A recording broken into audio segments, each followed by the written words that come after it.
Friends too.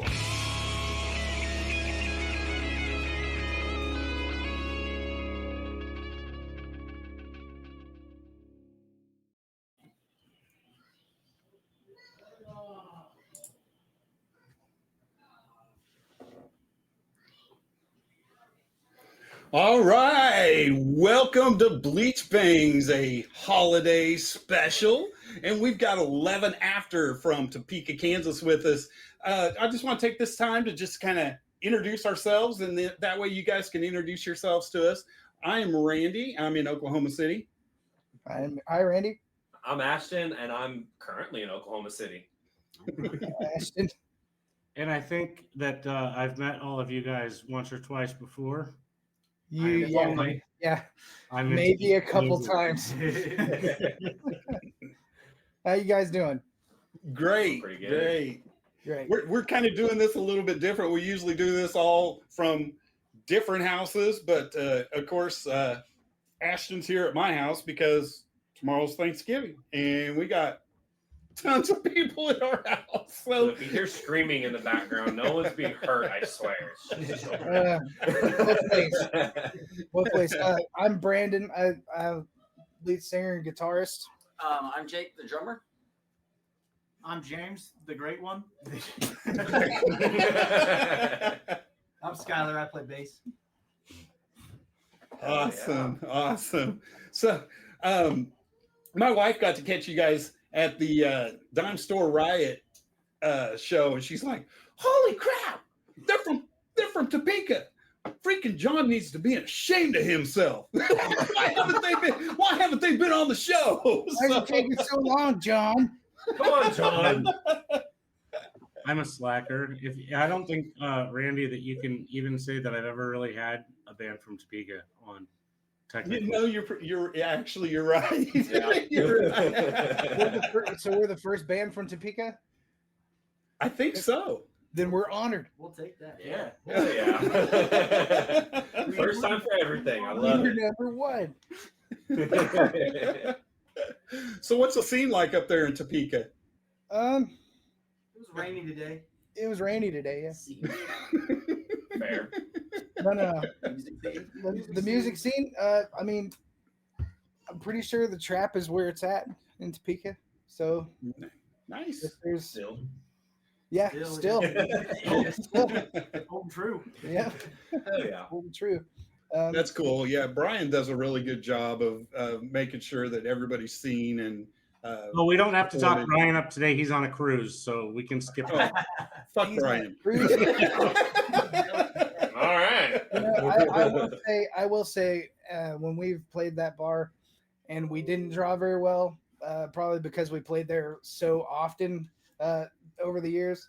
He always made sure that we were taken care of. So, it's like home base. Hell yeah, that's good. Yeah, he does do sort of the thing that I or what John would probably do if you owned a bar and you really wanted to support the bands. It's about the bands. It really is. And some things happen and the draw isn't as good as you thought it was going to be, but just take care of the bands. They showed up. I mean, come on, so that's what I really love about the Trap.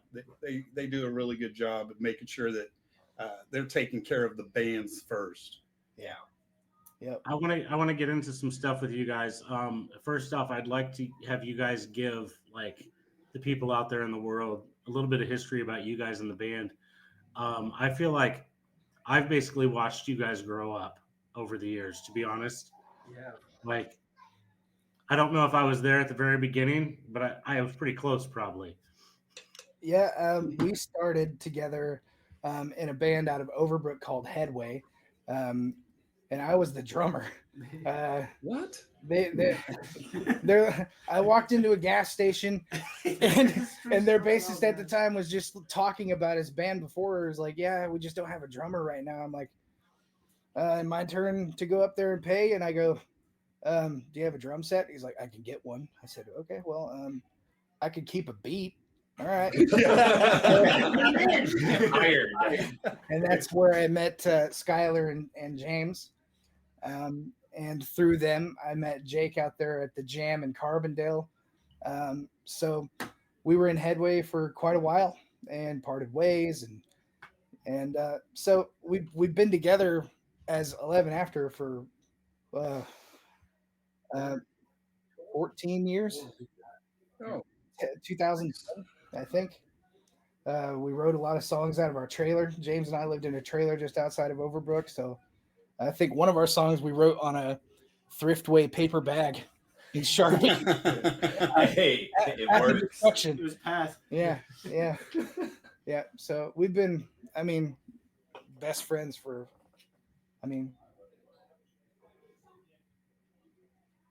Oh, did we lose them? Did they die? I think you froze up on us.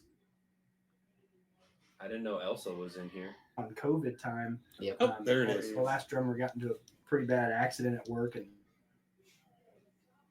kind of messed up his elbow. are we still going here?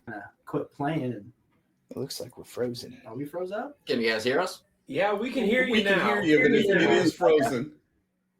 Oh, Oh. now we lost you. Yeah. There you back. are. Okay.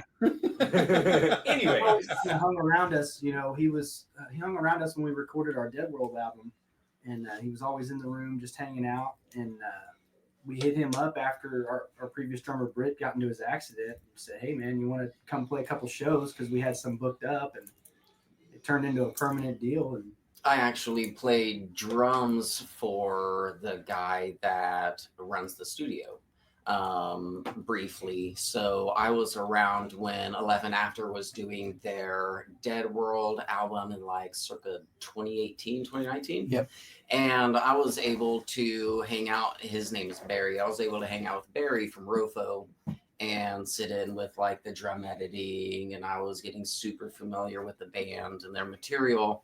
I happened to actually catch 11 After as a fan like 2 or 3 times in Topeka before I ever got the opportunity to play drums for them. So it Dude, was, that's the best. yeah, it was a really cool opportunity for me. And they needed a fill-in drummer a couple of times when COVID happened, and I learned their album, played a couple of shows, and then 6 months later, maybe 4 months later, I was their drummer. He's not telling the whole story. He learned like 45 minutes worth of material in like 2 days. Yeah. holy shit. And It was I interesting. mean, he only needed 45 minutes, not 2 whole days. And Britain, Dude. the drums that Britain had were, full bore, all 100% go. So it was no small task. So we got lucky. It was Yeah, fun. we did. Struck it twice. And one of That's the awesome. great things for me to see from a band that I got to watch grow up and see the beginning is to now that you guys are like branching out with tour dates, even if it's like weekend shows that you're running to Oklahoma and you're hitting bigger gigs and you're getting to different cities. How's that feel for you guys when you're leaving your home base and getting out there a little bit more? It is fun. Like, hands down, probably the most fun I've had in this band is just heading to where we did. I think one of our most memorable experience as a collective was when we went to South Padre. Yeah. Sweet. Hell yeah. The drive sucked. Fair enough.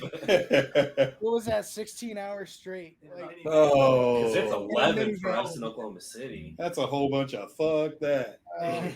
Before we did a weekend in Houston, Mhm. so we do Houston, Oh, and then we man. drive back for a few days, and then we drive back down to South Padre Island. Yeah. 2 weeks in a row. It was pretty brutal, but it was definitely worth it. Like Jake rarely sleeps, but he was asleep as we were going over the bridge to South Padre Island, and I was just like researching it because I'm uneducated. I was like, South Padre, and I wake him up. I go, hey Jake, what? We're on a tropical island, man. We're gonna play a tropical island. Eating the whole weekend, dude. Tropical freaking island, man.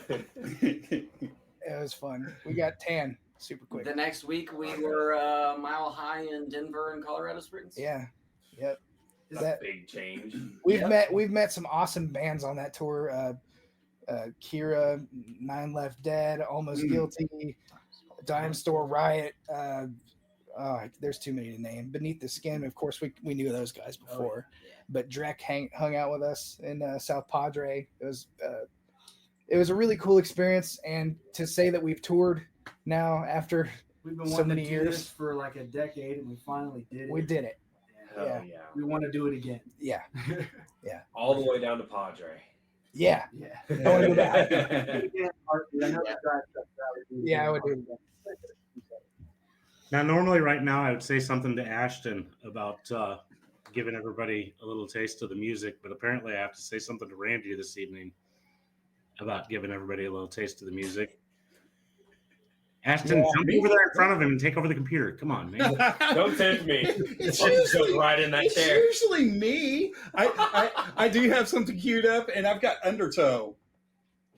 Okay, well, if it doesn't work, we can do it a cappella. So Oh, Nope, hang on. No, don't. Oh, Here you have- let's There are see. the technical difficulties. It didn't work. Didn't work. We're going acapella. Love it. Here we go. Standing at the end. This is not the way that I planned. Think of what you said to me. Look at where we are. Think we're close, but we're really too far. I can't pave the way for you. On and on we go.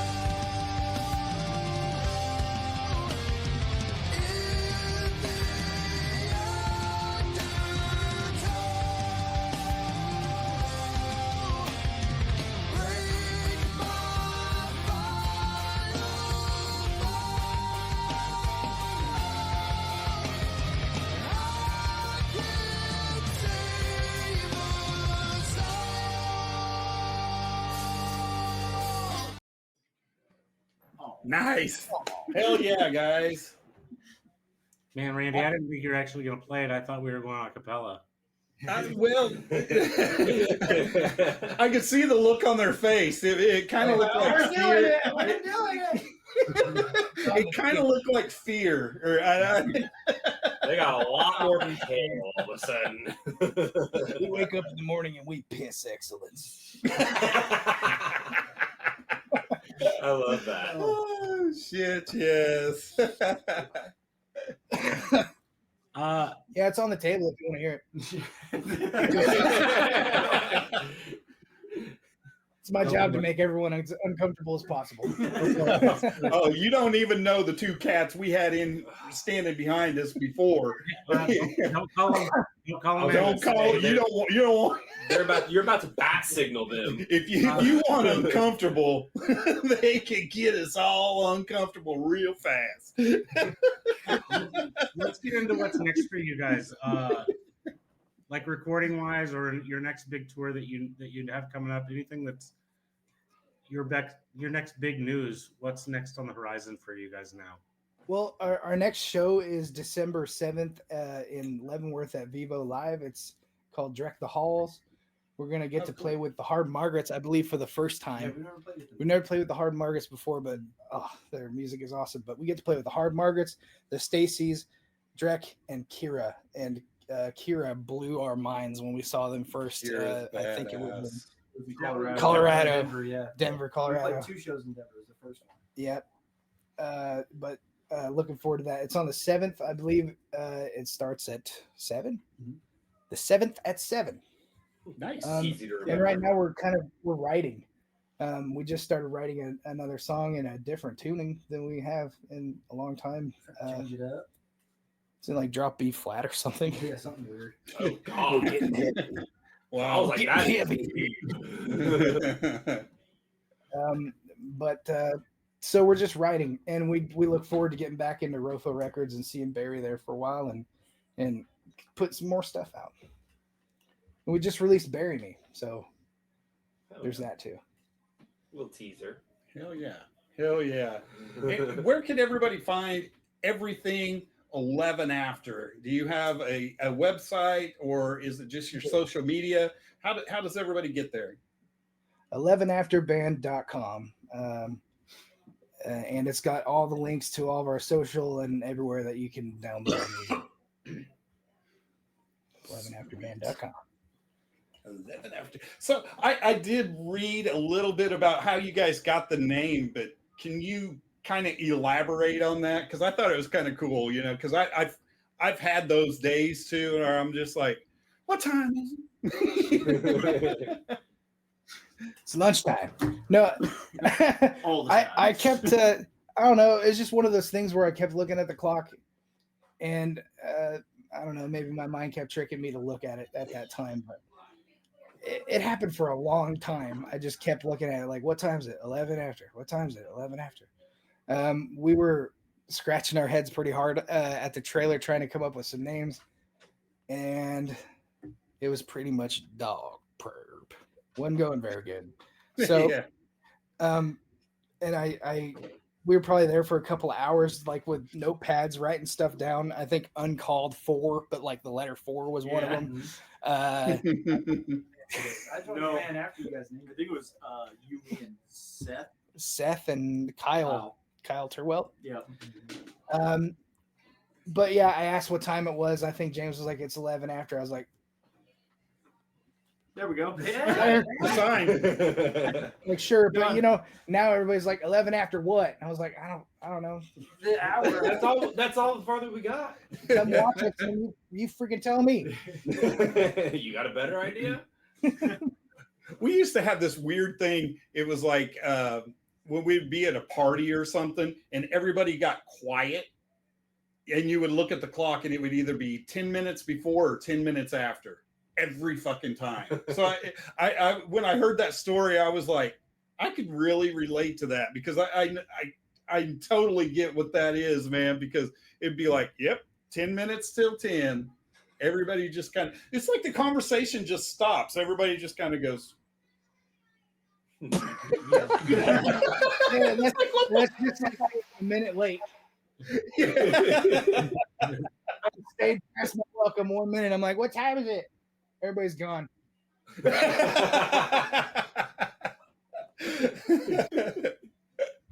Oh my goodness. Oh my goodness. So who is most likely to be caught in a dress in the band? Oh God. Is there somebody which one of you would be the one that would be the guy? There's always that one. I would. Yeah. Maybe if it was a robe, it might be. Oh yeah. He plays in a bathrobe sometimes. Yeah. I mean, it's I'm not comfortable sure. and airy. You got to think about that. It's a First good time move. I saw I 10 mean, it years. sounds comfy. First time I saw 10 years, the lead singer wore a wedding dress, and they blew my freaking mind. Yeah. Okay. It was insane.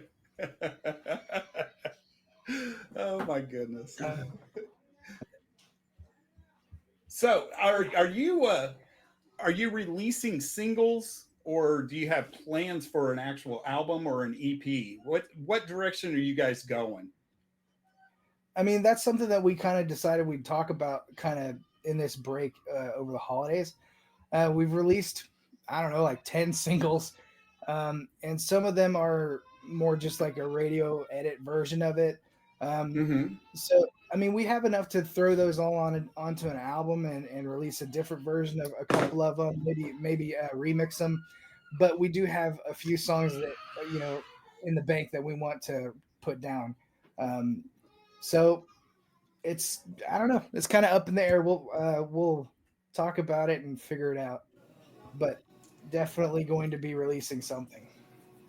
Right on. Everybody's got a different strategy, we may be coming back around to the people want an album. They want a hard copy with lyrics and reading the liner notes, but then there's the generation that just wants instant gratification. Yeah. Hit it on Spotify.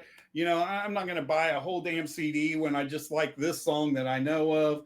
Yep. That type of thing. There's a whole strategy to it, and I don't know if anybody's really found the right combination yet. Another way of thinking about that too is if you release an album with like 13, 15 songs on it, sometimes people will skip over, a song just because the first 10 seconds they didn't like. Well, if you release one song, they might give it a little bit more of a listen, or, it might get a little bit more spotlight for the one song. But I don't know. I hear you. But it is really cool watching the evolution, like 13 song albums, then we go to EPs, and now we're just shooting out singles all the time, and so I didn't know what camp you were in and how you guys were thinking about that. And a lot of people like to have enough in their arsenal to go out and tour with. So,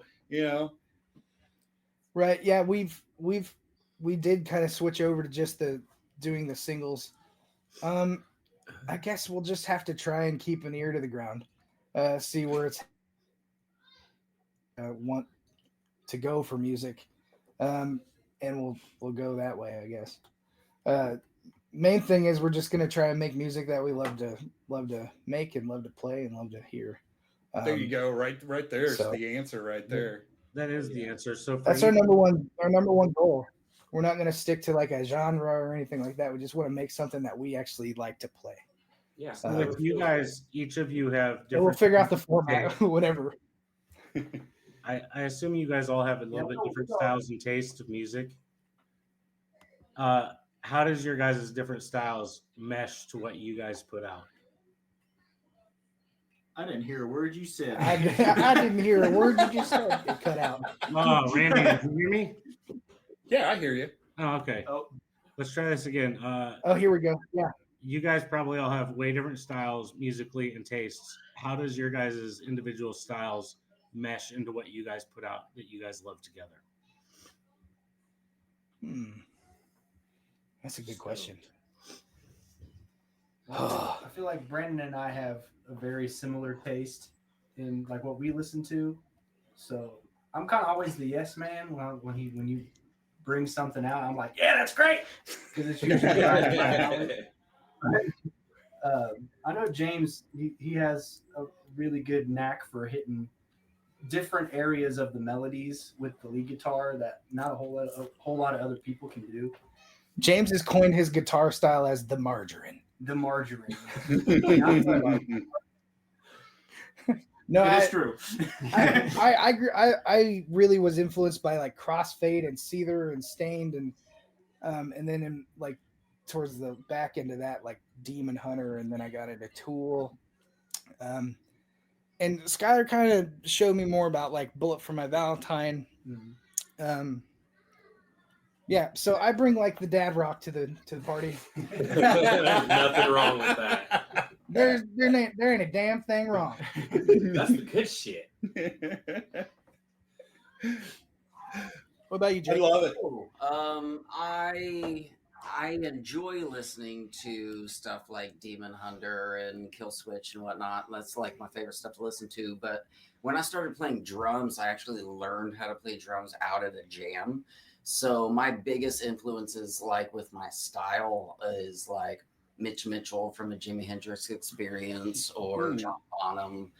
But then with like a pinch of Breaking Benjamin or Mudvayne, even. Just kind of trying to find something right in the middle that I like to play, because while I listen to really heavier stuff, that's not what I actually enjoy playing on stage. I want to be able to move and dance and have a good time as I'm playing. And I just find that's more easily accessible in a style like a loose style like Mitch Mitchell from Jimi Hendrix Experience. That's a good way to think about it. Yeah. I like that. I dig that. I'm always amazed at how many different personalities actually get rolled up into a band, and you guys put out one solid thing, one finished product together, and how it turns out. It's really amazing how it all usually just meshes out. What do you think makes a hit song? What do you think you would need to involve in a song when you're writing for it to be well consumed? It's got to be relatable. Okay. Yeah. I mean, I would first say if I knew what a hit song was, but yeah, it definitely needs to be relatable, and I think a quality that I do bring to some of my writing is vulnerability. I'm not afraid to get vulnerable with my lyrics, or on stage. I just let it go. I'm usually pretty quiet if I don't know somebody. On stage is where I just let it loose. So. Some of the best messages I've ever gotten were like, "Hey, this song helped me through a really hard time." Oh my god! Like that's that's killer. That is like the best compliment that I could ever get. It's like I'm doing right. As long as it resonates with people, that's great. That's great. I just get told I'm fucked up. Please be better at it. Oh, Lord. So, do you guys have a songwriting recipe? Do you just start off with a beat? Somebody come in with the guitar? How does the song take shape when you guys are writing a song? Usually I write like the bones of it.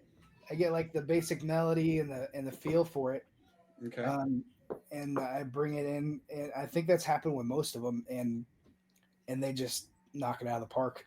Yeah, he will get audio clips sent between us, get an idea of kind of what we want to work on, and then like when we get together in person on a long session on a Saturday or something, maybe we'll try to throw it down and see how it feels and go from there. And that's not like every song either. There's a couple of them out there where, I was jamming out a riff on bass guitar and they're like, hey, that was cool. Let's do something with that. And that turned into Here Comes the Pain. Yeah. And then Undertow, me and you wrote that in the trailer. Yeah. It was a completely different sounding song when we wrote it, but it evolved into what it is now. Yep. And it had a heck of a lot more words in the chorus. Yeah, it did. If I remember right. But yeah, it did. Every now and again, you get some of those oddballs. But. Yeah, but like since we haven't been like living as a unit, basically like in the same city, right. It's been more like, dispatch. You send something to this guy, they go, I don't know if I like this chorus, and we just switch it up. I came up with the bass line for Ad Astra on the phone with you. Yeah, over the phone. And you played it on the guitar through an octave. Yep. Yeah, that's it. Yep. That's right. He was just like saying the bass line, doo doo doo doo doo, and I turned the octaver onto my guitar. Was like this. He's like, yeah, try doing like a run. Yeah. So Really was cool. COVID. That was COVID. Figures. Have you ever had one of those songs where it just didn't work? You could not make it freaking work, and you kind of benched it for a while, and then you start another song, and you're like, wait, this song will match really good with this. What if we take the first part of this song, match it with this, put them together, and here's our new shit? That happens all the time. I got like a 10-year-long graveyard of notes in my phone.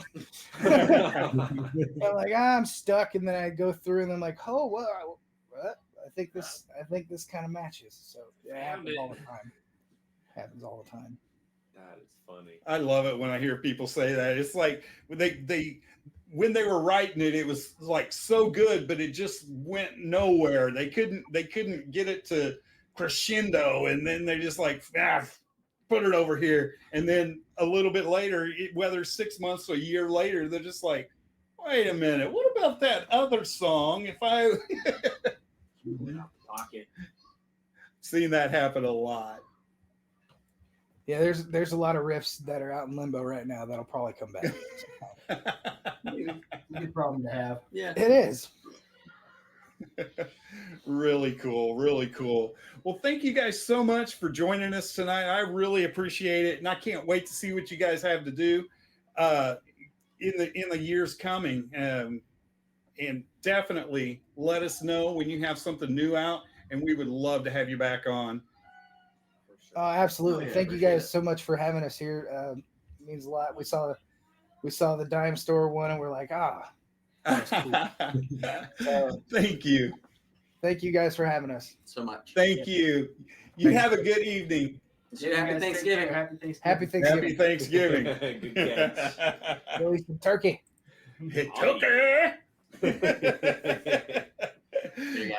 Later. See ya. Later, guys. Bye, guys. All right, that was really cool. So you kind of know these guys pretty well, huh, John? It's kind of cool. For a lot of years, I worked the door at the trap. So yeah, I've seen them play probably 30 times. I'm gonna Never guess. thought to over the get year. him on here. Just slip him a card and be like, "Hey, y'all, thank you." Dude, I get it. I know. Hey, we give our cards to homeless people in the parking lot. What are you talking about? Exactly. Here's some toilet paper. What was that story? Was that you or Charlie? That was Charlie. That was not me. Always blame it on the one that's not here.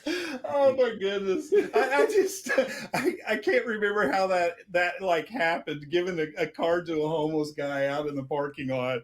Yeah, check us out, dude. I don't even have a phone.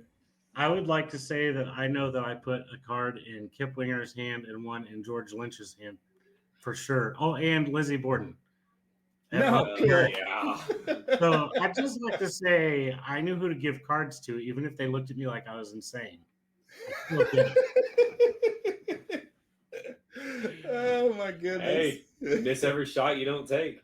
Like, yeah, if you're fishing and you throw 10 lines out and you get one, you've still got a victory. So that's what I used to do. You're still gonna eat. Yep. I mean, you got to know how to cook it, but you could eat. Yeah, you could. You got the potential. You got step one done. I love it. I love it. Yeah, we burned through some cards at one time. I remember that. Nothing wrong with that. Christy gets it all the time. She'll be like, somebody will tap her on the back of the shoulder. Who do you shoot for? Where can we see these pictures? And it's always loud, so she'll just pull one out of her or her backpack and just give it to them. Nice. It works. It works. I should probably get some of those again.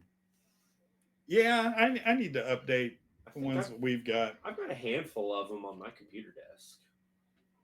Heck yeah. So I anyway, brought some to the Lorna Shore show. other than us having a BleachBANGS meeting, that was 11 After, everybody from Topeka, Kansas. Please go check them out at 11afterband.com. Find all their stuff. I'm sure they have some merch on there. Go like their socials, watch their YouTube videos, do all that stuff. Show them some love. Hell That yeah. was my PSA. Yes. And buy some merch at the show. Please. Always. It is gas money, baby. And food money. Sadly, Randy, normally right now I would bust out all of my random useless notes while we wait for our other guest, but I don't have any of those this week. Did your dog so- eat your homework? Yes, absolutely. It ate my notebook. I still don't know where it is. Like the whole damn notebook is gone. Just gone. I've been looking for it. I'm like, oh, my wife cleaned the house, so who knows where it got put. My notebook is not that important for some people. It's okay. To be honest, I've been really busy this week, so I really hadn't seen a whole heck of a lot going on in the music scene. So I really don't have a heck of a lot to cover either. Surely something special's happened this week. There is something special. I saw today that Crucified Barbara is back together, and they are working on shows for 2025. They are an all-girl band from somewhere in Europe. Don't ask me where right off the top of my head, but I saw them with Crash Diet many years ago. I wish I could see them. They were absolutely phenomenal, and I'm so happy to see that they're going to do stuff again. And also, I know I mentioned it a couple weeks ago, Trans-Siberian Orchestra is out there. They're on their tour. It's that time of year. Well, I saw yesterday or today, apparently Elias shows like somewhere in the venue, like goes and hides like drumsticks signed or a drum head. Like you can find his stuff and you go to the show, like you can figure out where it's at, I guess. So I was like, nice. That's really cool. That's really cool. Like little souvenirs. I don't know if it's like before or after the show. I didn't see the whole video. I just saw what he was doing. I was like, that's really cool. That's absolutely phenomenal. Yeah, I guess one thing that I caught since our last shows, a lot of people know Linkin Park has a new singer, but they are slowly rolling out more and more dates for their tour. They actually released about a weekish ago that they're going to be coming to Tulsa. And I've been watching their Facebook page and stuff, and they've just been slowly just rolling out more and more shows. So they're making their rounds again, which is kind of cool to see. Heck yeah. Well, I've tried so hard. But didn't get so far. God. No. Oh, that joke made me feel numb. I love little dad jokes to throw in together. Anything Linkin Park I got. All right. Well, what do you say, John? Well, I think we should talk for at least a couple more minutes before we call it off. But just in case, maybe they're having problems getting the link properly working. But we'll give it a shot and we'll see what happens. Do we need to call up our backup singers? No, I don't. We don't need our backup. Good idea. There's one yell away. I thought I still had. Oh, I've already deleted it out of there. I thought I had a Inside the Trojan Horse, one of their songs that they released right before that. That we interviewed them last Friday, but they sent it to me, and I was like, "Hey, I'm going to play that on our next show." He's like, "Dude, that'd be awesome." And then they're like, a couple of days later, they're like, "No, why don't you just debut our song?" Yeah. Well, okay. So I kind of felt like I was a liar. I didn't play it from our next show, but I kind of feel like we did what we could. Those guys are so cool. Oh yeah, they are awesome and they're hilarious. But hell yeah. That would was be really cool. That was quite a moment for us in history for us to get the exclusive debut of a new video. That was awesome for me. I definitely need to figure out how to play a much higher quality of something like that because I feel like we didn't do it justice. Yeah. I mean, still got the point across. You can still rock out to it, but just areas that I can do better. You need to figure out how to do that higher quality. Yeah. We'll figure it out. Right on, guys. Well, tomorrow is Thanksgiving for everybody out there. Be safe if you're gonna deep fry your turkey. It should have already been thawed because it's Not straight out of the freezer. you're gonna totally blow something up. So don't do it if it's not. So there's that. Little Thaw it out, Thanksgiving put it turkey outside. from BleachBANGS. Follow us for more advice. Yeah. That's really You got good such advice. great advice. Oh, heavens. Randy, I think you should play us out. All righty. Here we go. We